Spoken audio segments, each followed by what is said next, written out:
Guys, tara! Scary stories. Uy, sige. Meron ako niyan. Kwento mo na, bilis! Kalma, ito na. So, may 4 na magkakaibigan.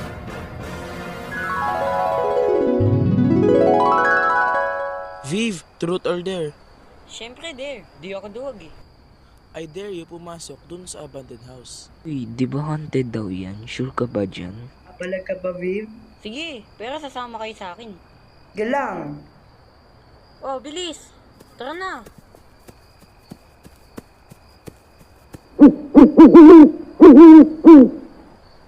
O tapos, ano nangyari? Ito na nga, oh. Di makahintay. Nakatayo na sila sa harap ng bahay ng... Gagawin ba talaga natin to, guys? Pwede naman tayong bumalik. Ayoko nga. Tsaka wag ka nang duwag, Vincent. Hindi naman totoo yung sinasabi nilang haunted to eh. Sim, di naman totoo mga multo. Kaya nga, bilisan nyo nga. Tagal nyo maglakad. Ang kapala. Bakit pa sila papasok? Halata namang haunted. Kaya nga parang mga hindi nag-iisip. Daming interruptions, ah. Kayo kaya magkwento? Gusto nyo? Ay, hindi. Sige, tuloy mo na. Sorry na po. Ang creepy naman. May dala ba kayong flashlight? Wala sa phone na lang. Ge. Ay, wait. Lobat ako. Ako din eh. Same. Phone ko na nga lang. Ang galing, iisa lang flashlight natin. Ang tatalino naman talaga. Pupunta ng abandoned haunted house na wala na nga flashlight, wala pang charge yung phone. Hindi ko talaga alam paano mas lalala yan. Ano ba? Nagkikwento yung tao dito eh. Ay, nagalit. Sorry naman. Anyways, naglalakad sila sa bahay nang narinig nilang biglang sumara yung pinto. Guys, ano yon? Sino gumagawa nun? Hindi nakakatuwa. Hindi ako. Aba, mas lalong hindi ako. Nasa gitna nyo ako ni Darren eh. Baka si Terence. Wow, grabe mong bintang. Di din ako yun. Hangin lang naman siguro, Winsel. Tara na kasi, lakad pa tayo. Hello? Di ba sila nanonood ng scary movies? Excuse me, ang red flag kaya ng mga pinto nasasara lang bigla. At pag may nakita kang red flag, syempre lalayo. Parang mga hindi naman nag-iisip eh. Parang si Winsel nga lang yung matalino sa kanila eh. 4 sila, tas napunta yung isang brain cells nila kay Winsel. Eh kung umalis na agad sila, di sana wala na akong kinikwento, di ba? Kayo din talaga eh. Hehe, peace. Sorry na. Ano ba hinahanap natin? Ba't di pa rin tayo maalis? Nagugutom na yung tao eh. Ano ba? Pakainin kita ng bato.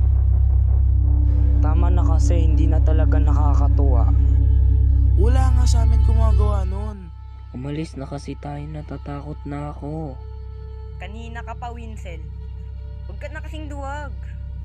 Puro kayo wag duwag eh. Ano ba nakuha natin sa pagpunta dito? Manahimik nga kayo. May narinig ako.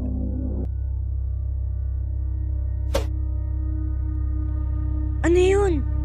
Sabi ko sa inyo, dapat bumalik na lang tayo eh. Ba't pa kasi ganito kay Dermoderon? Ako pa sinisisi mo, di ko naman in-expect na gawin talaga ni Viv. Ako talaga sinisi niyo ah. Bakit? Pinilit ko ba kayo sumama? Di naman, di ba? Kayo yung pumayag.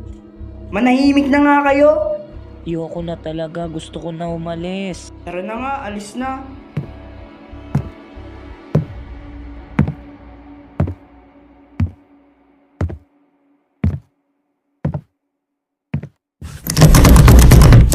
Tayo bumukas.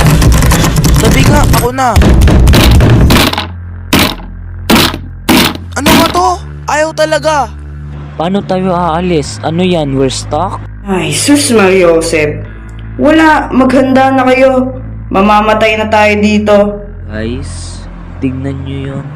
Tumingin sila sa pader at binasa Pinasukan nyo, paninindigan nyo. na nakasulat gamit dugo. Nagtinginan sila sa isa't isa at... Pukpok ng pukpok sila sa pinto pero ayaw pa rin bumukas.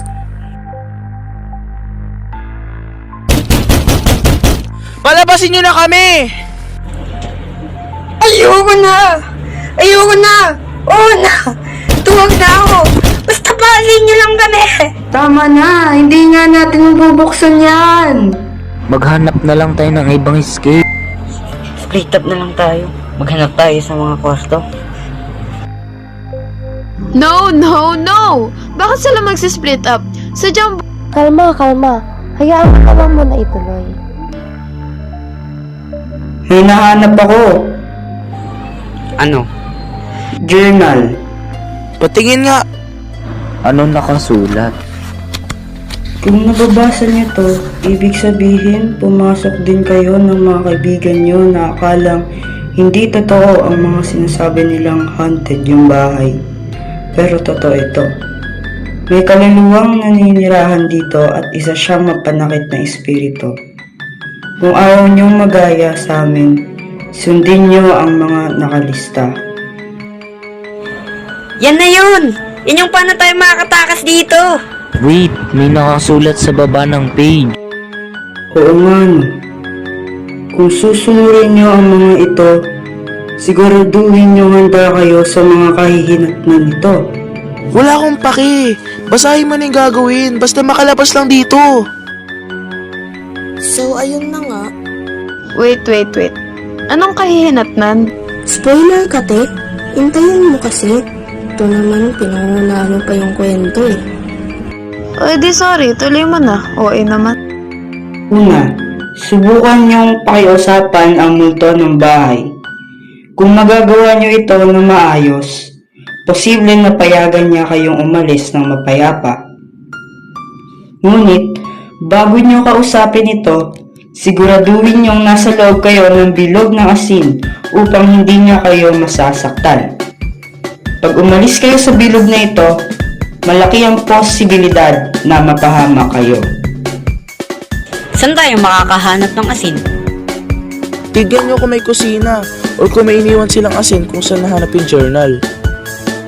Uy, may asin nga dito. Ang bait naman nila. Ang convenient naman nun. Ano yun? Nag-iwan lang talaga sila ng salt doon? Scripted masyado. Manahimik na kayo ah. So, ayun, gumawa sila ng bilog gamit yung asin. Hello? Multo? Nandyan ka po ba? Anong klaseng tanong yan? Siyempre nandito. Kanina pa nga nagpaparamdam eh. Ingay mo, Viv! Mr. Multo, nakikinig ka po ba? Gusto lang po namin makipag-usap. Asyomero paano nila alam na lalaki? Malay mo, babae pala yun. Real. Girl power. Diyos mio. Kung nakikinig ka man, bigyan mo kami ng sign. Okay, so, nakikinig siya. Hindi po namin sinasadya na istorbohin kayo. Gusto na lang po namin lumabas. Parang awa nyo na po, palabasin nyo na kami. Mas ginalit niyo lang eh. Eh kung tumulong ka kaysa sa pagsatsat, baka pinalabas na tayo. Hindi nga kayo pinerse eh. Nakisabay lang talaga kayo. Guys, tama na. Mas nagagalit yung multo.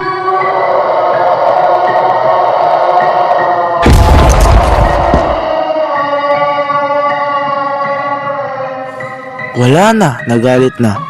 Basahin mo pa nga yung journal. Ano pa nakasulat? Yan kasi di pa kinausap ng maayos yung multo. Kalma pre, kalma. Kung mas lalong nagalit ang multo, sino kaya dahilanan nun? Wow Kailangan niyong hanapin ang pinakamahalagang gamit ng multo noong siya'y buhay pa. Pagkatapos nito ay dapat niyong sirain ito. Masisira lamang ito kapag ito'y sinunog na. Kung gagawin niyo ito, siguraduhin niyo na tama ang kagamitang sisirain niyo. Dito kami nagkamali at dahil dyan dalawa ang namatay sa amin. Baka may mamatay sa atin. Seryoso ba yan? Baka nang bibiro lang yan. O baka namali basa mo, Terence. Hindi ay, yun. Wala namang dapat mamatay. Hindi lang naman to. Bakit mo sabihin yan? Walang mamamatay sa atin guys, hindi tayo tutulad sa kanila. Gumising ka nga, Winsel. Apakaliit ng tsansa na makalabas ng lahat dito ng buhay. Masama ba maging optimistic? Sa akin ka pa magagalit, kayo nga yung rason kung bakit mas nagalit yung multo. Kayo yung kanina paaway ng away. Kayo na naman. Awat na. Sundin na lang natin, wala naman tayong choice eh. Pakiusapan kaya uli natin. Baka kumalma na yun. Sa tingin mo ba kakalma pa yun? Hoy, baka mamatay pa tayo kakahintay dito kung wala tayong gagawin. So ayun, sinunod nila yung journal. Kabahan na. Hinahanap ako. Lumang relo. Baka sa multo yan. Oh, ano hinihintay nyo? Sunugin na natin! Wait, guys, what if hindi yan yun? Di ba sabi sa journal nagkamali daw sila kaya dalawa namatay sa kanila? Paano kung hindi pala yan yung dapat sunugin? Saka, ano nga pala ipapangsunog natin? May dala akong lighter. Flashlight wala siya pero lighter meron. May lighter pero walang flashlight? Ayos! Manahimik ka nga. Sigurado na ba tayo na yan na talaga yun? Uy, may nakasulat din ko ng pangalan. Lia.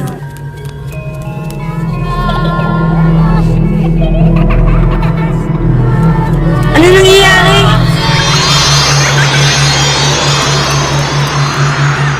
Hey guys! OA. Sino ka? Ano ka? Mukha bang ano ako? Malamang, multo. Ikaw si Liam? Ikaw yung nananakot sa amin kanina? Syempre, sino pa ba? Ako lang naman multo dito. Bakit mo po kami tinatakot kanina? Bakit ayaw mo kaming paalisin? Papasok-pasok kayo sa bahay ko, mag-iingay kayo, at sasabihin nyong hindi totoo multo? Tapos inaasahan nyong magiging mabait lang ako sa inyo? Ang kakapal nyo naman. Parang awa mo na. Paalisin mo na kami. Sorry na sa lahat ang nagawa namin sa'yo. Pero gusto na lang naming makauwi. Siya ang ball na kaya dito. Ever since sinunog ng mga bata dati yung bahay, wala nang pumapasok dito. Wala na tuloy ako mapaglaruan. Nasunog yung bahay? Hindi ba nila nilagay dun sa journal nila yung rason kung bakit may namatay sa kanila? Namatay sila dahil sa sunog? Hindi. Sinunog nila ng walang dahilan yung bahay ko, kaya pintay ko sila. Hindi ka ba naawa? Ba't ako maawa bahay ko yung nasunog? Bahay ko yung lagi napapagtripan ng mga batang walang magawa sa buhay nila. Bahay ko yung lagi na lang naiistorbo. Tapos ako pa talaga yung gusto mong maawa? Pag pinaalis mo kami, pangako namin na hindi na kayo may istorbo. Opo! Promise! Ayoko nga. Ayoko na!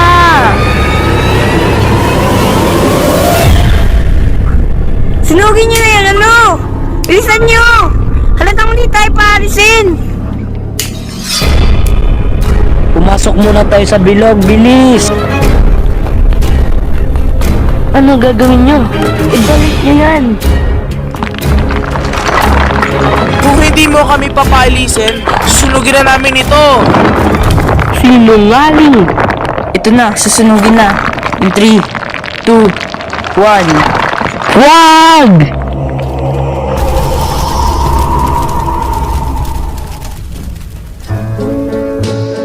Ayun, namatay silang lahat. The end. Yun na yun? Bitin yung ending. Ayoko na magkwento eh. Bored pa ako, guys. Tara, truth order. Sige!